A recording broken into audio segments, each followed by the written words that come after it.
This is my master bath, and this is the metallic finish that I'm going to be showing you. This is a 3-layer process. Trowel on, and this is one color on top of itself. See how it reflects the silver there?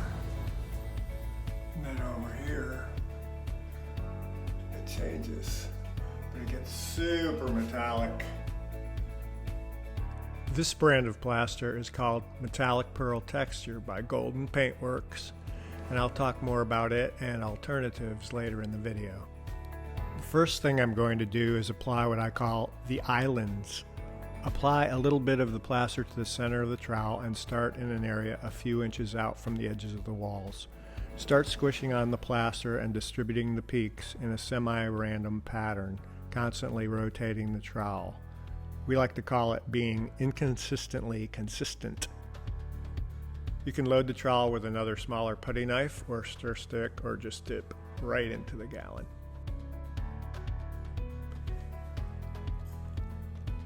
Continue applying the material and squishing into the larger peaks and redistributing them where more is needed.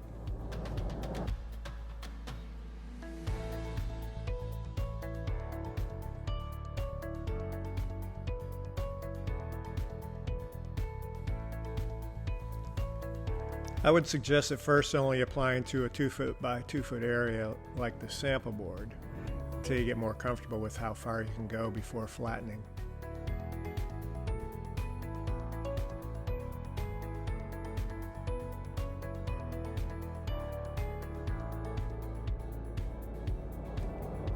The goal is to have a pleasing combination of larger and smaller peaks.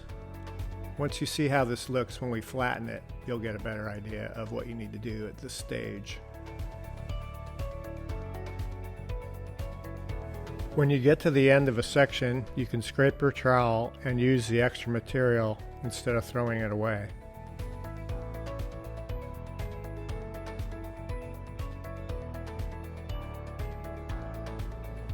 Now clean your trowel, and we're going to flatten the peaks into islands. Using the long edge of the trowel held at a very slight angle, move across the wall in a wavy direction. This will take a little bit of practice to get the feel for how to hold the trowel and how to move across the wall.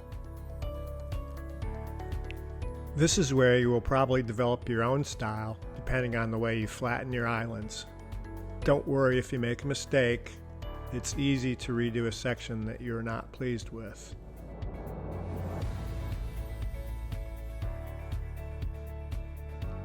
This is the way your islands should look close up. Now I'm going to show you what to do if you make a mistake or you don't like the way an area looks.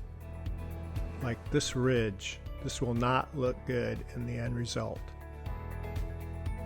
So you just re-squish or load your trowel with some more material and re-squish over the top of the part that doesn't look good.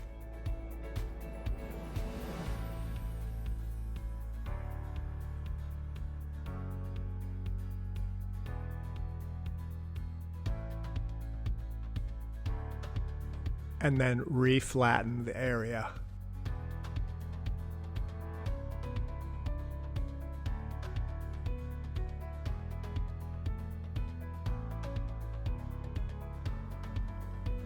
Again, scrape your trowel and save the excess.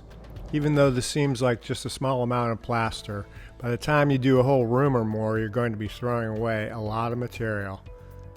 Normally I wouldn't suggest putting old plaster back into the can, but this particular brand does not get chunky very easily. If you're using a brand that dries quickly and develops chunks in it, definitely do not put it back in the can with the new material.